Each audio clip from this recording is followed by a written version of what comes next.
जेजुरी देव गेले जेजुरा निळा घोडा अगडदुम नगारा सोन्याची जेजुरी देव गेले जेजुरा निळा घोडा पाव में तोडा कमरी कर पटा बिहिर मस्तकी तुरा खोबऱ्याचा कुटका भंडाऱ्याचा भडका बोल अहंकारा सदानंदाचा येळको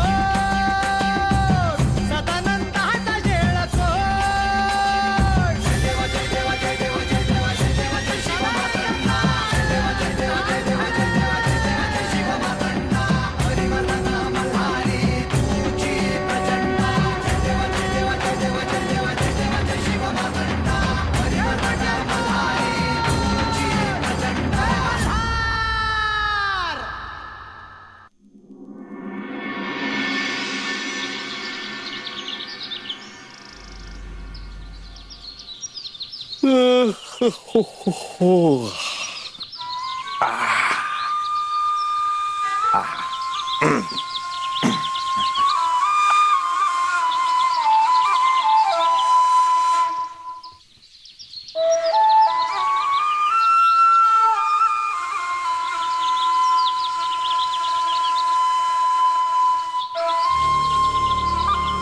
बानू ये बानू अगं ऊन वर आली हा उठ आता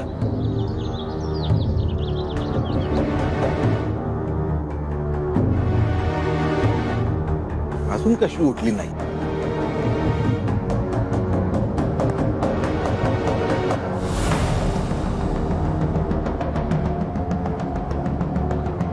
गेली कुठं म्हणायची बानू हे बानू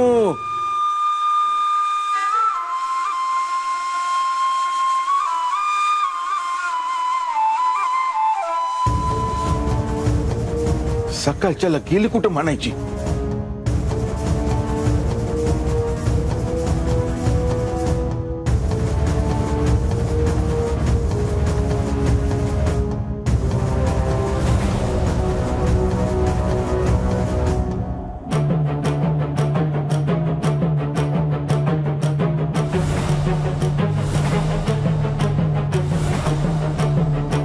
हळदीचं शिवलिंग बी नाही आणि बानू बी घरात नाही मी बानूला काय बाय बोललो म्हणून रागानं कुठं निघून गेली की काय ही बानू ए बानू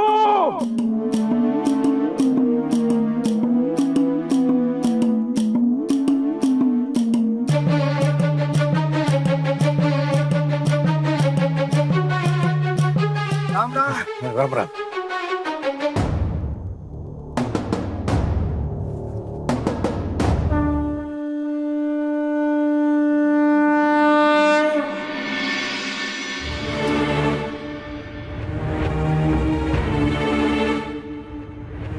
देवी गडावरची सुप्रभात झाली का? हो केव्हाच. तुम्ही दिसला नाहीत सकाळपासून. गडावर फिरत होतो. गडावरून रम्य सकाळ पाहत होतो. एका क्षणी असं वाटलं की तुम्हालाही सोबत न्यायला हवं होतं. मला आवडलं असतं. बर. एका सकाळी सगळा करे पठार फिरून येऊया. खूप सुंदर वनस्पती आहेत. विविध रंगाची फुलं आहेत. पशु पक्षी प्राणी फुलपाखरं बागडतायत.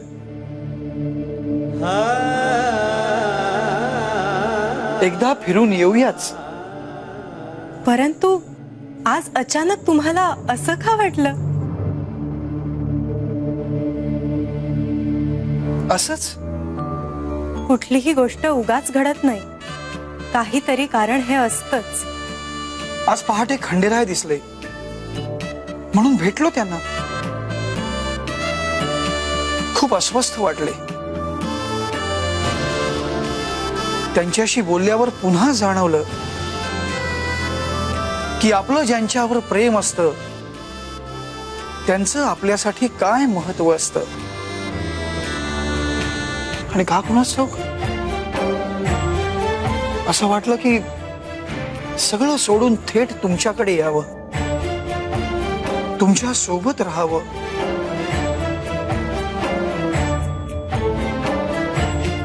मी तुमच्या सोबत आहेच.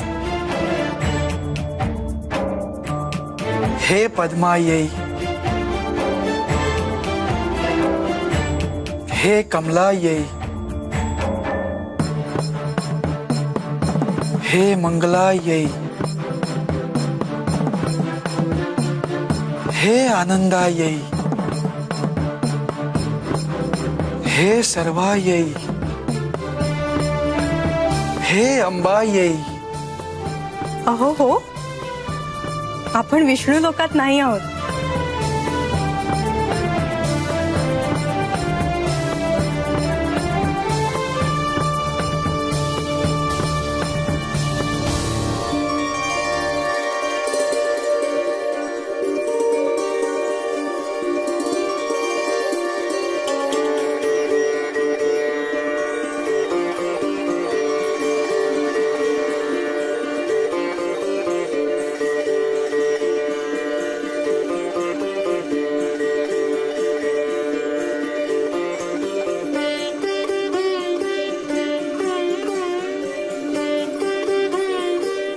आता काय बोलायचं आहे?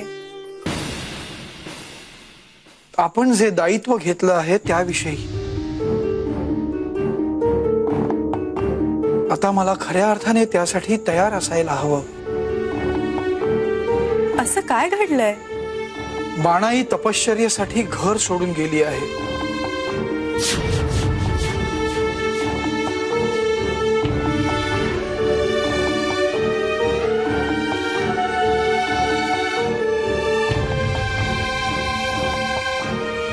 याचा अर्थ या शिवलीलेत नारद मुनी सातत्याने त्यांची भूमिका काही सोडत नाहीत. श्री खंडेरायांनाही नारद मुनी एका अर्थाने सहाय्य करत आहेत. हो, ते जेजुरीत येतात तेव्हा स्थिरावतात. देवी, नारद मुनींचं ते वैशिष्ट्य आहे. हो, आणि म्हाळसा देवींचा विश्वास सुद्धा त्यांनी जिंकला आहे. जे घडेल ते अत्यंत गुंतागुंतीचं असणार आहे. जटिल आहे सगळं.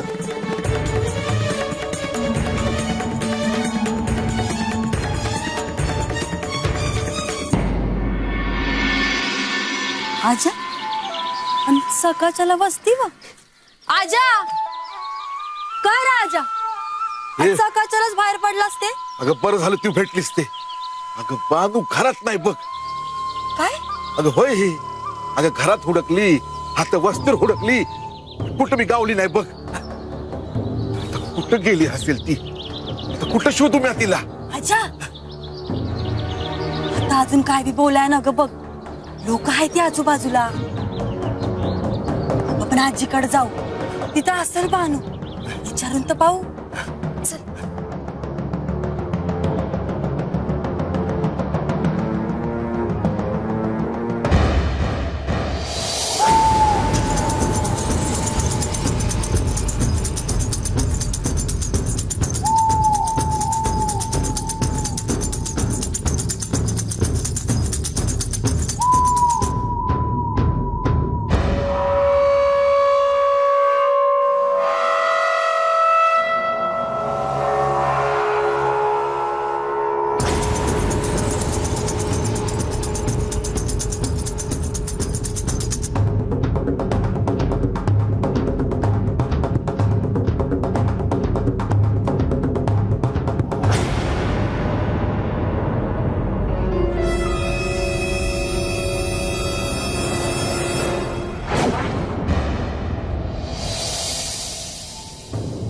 आजी, ए आजी. काय ग म्हणजे? आजी बानू आहे का ग घरला? भानू नाही बा काय राजा? अगं सकाळपासून हुडकतोय बघ. आजी आपली बानू ना घरातनं निघून गेली या. अरे काय बोलतोयस काय? आजा म्हणजे आता काय बी बोलाय ना ग. चला घरला जाऊया. होय. चल ये. चल.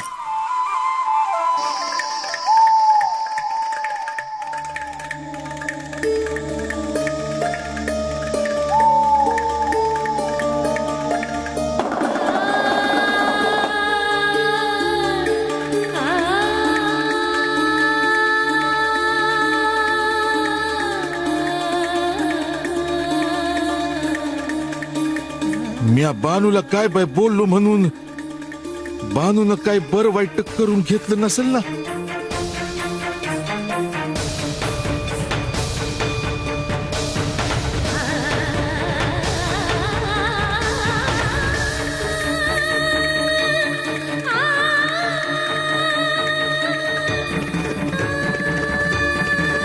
आजा बघूया आली आहे का ती.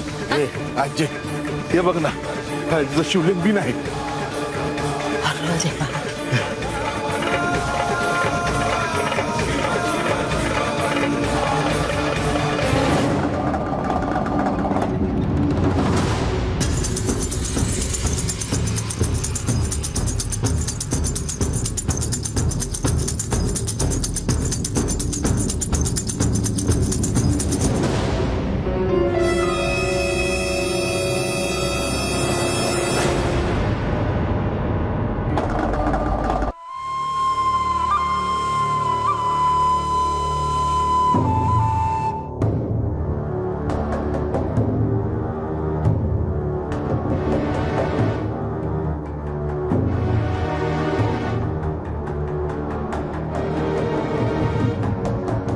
आजा मला एक सांग, तू काय बाय बोलला का बानूला?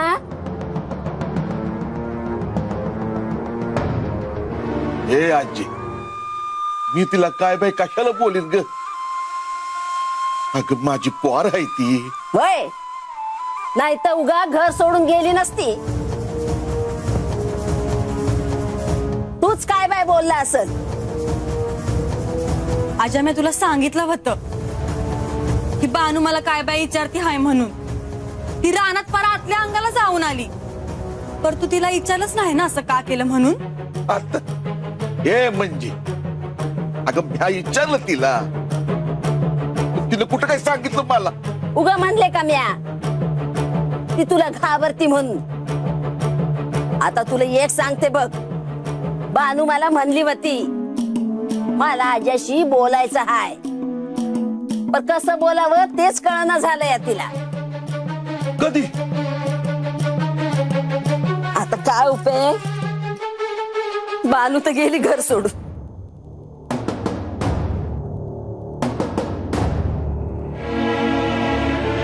अगं पण आजी तू अशी कधी बोलली ती. झालं 2 दिवस. मला म्हणली होती आज्याला मला सांगायचं हाय की खंडोबाचं लगीन झालं हाय म्हणून. मी आज सांगितलं नाही तर महाराज बाला सांगती. तिला तुझ्यापासून काय बी लपवायचं नव्हतं र, पण तुझ्याशी कसं बोलावं तेच समजत नव्हतं. म्हणजे बानू तू अशी बोलली होती हे. अरे मला बी म्हणली होती. एकदा दोनदा तर मी आज तिला सांगितलं की आजाशी बोलून घे म्हणून, पर तिचा धीरच वाहिणार तुला सांगाया.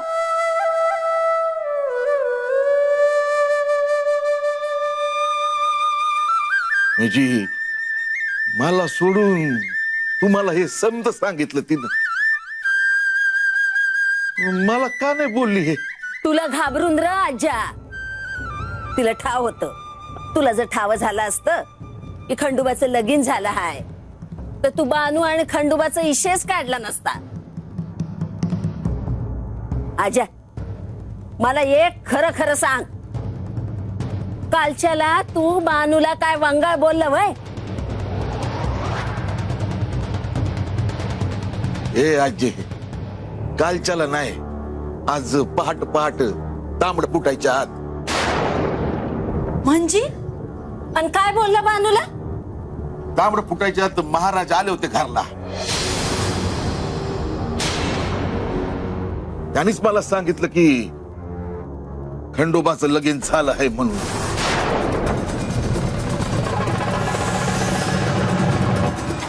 आज तांबड फुटायच्या आत? वय आजी मला एक सांग, कोणत्या बापाला आपल्या पोरीला सवत असलेल्या घरात देऊशी वाटल ग? सांग की. हा? ते महाराज जसं जसं सांगत गेलं ना तसं डोसकं तापायला लागलं बघ माझं. भानिसराय झालं मला. मी आज सांगितलं बानूला खंडोबाचं नाव पुन्हा घ्यायचं नाही म्हणून. हा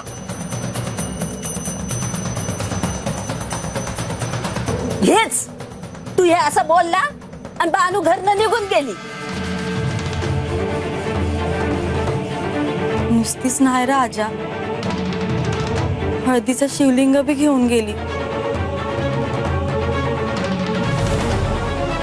शिवलिंग जेव्हा पतूर हित होत तेव्हा घर कसं भरलेलं वाटायचं.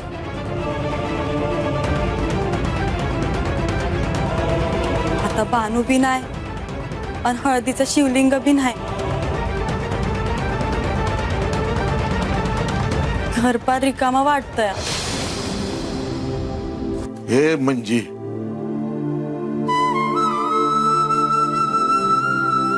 आजी बानू कुठं गेली असेल ग?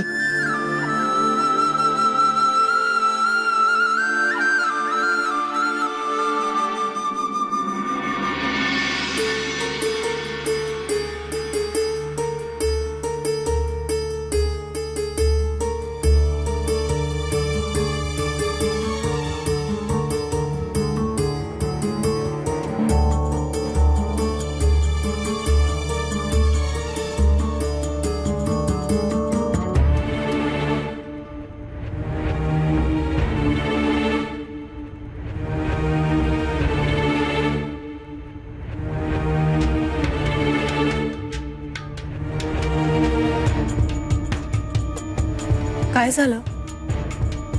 आपण असे अस्वस्थ का आहात? आपण कसला विचार करत आहात? याआधी मी आपल्याला असे पाहिले नाही. म्हाळसा, काळजी करू नकोस.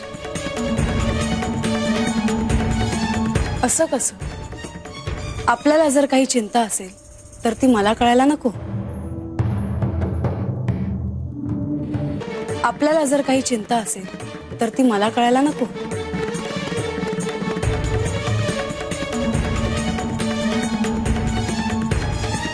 हो, पण अशा अनेक गोष्टी आहेत ज्या गोष्टींचा ताण तुझ्यापर्यंत यायला नको म्हणून. असो, म्हाळसा, आज काय करणार आहेस तू? आपण विषय बदलत आहात. राज्यकारभाराच्या संबंधात काही समस्या आहेत का? राज्याभिषेकाच्या संदर्भात पुन्हा काही अडचण आहे का?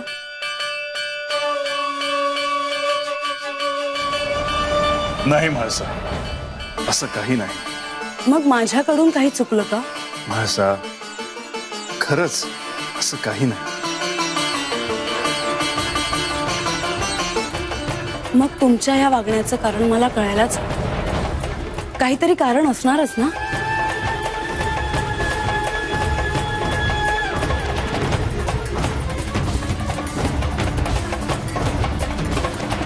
म्हाळसा, मला काही काळ एकांत हवा असतो, इतकंच.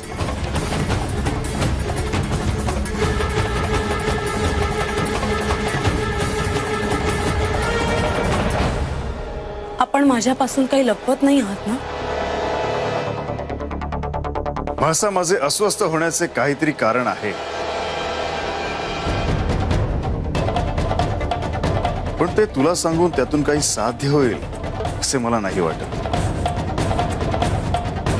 पण म्हणून मी तुझ्यापासून काही लपवत आहे असे नाही. पण त्याचा अर्थ असाही आहे की आपल्या आयुष्यात असं काहीतरी आहे जे आपल्याला मला सांगता येत नाही.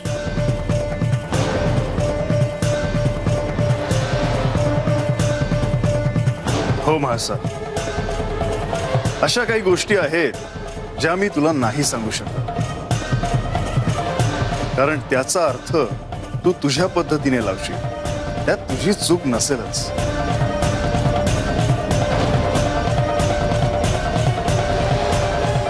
महासा, हे सर्व जाणून घेण्याचा तुझा हा हट्ट का?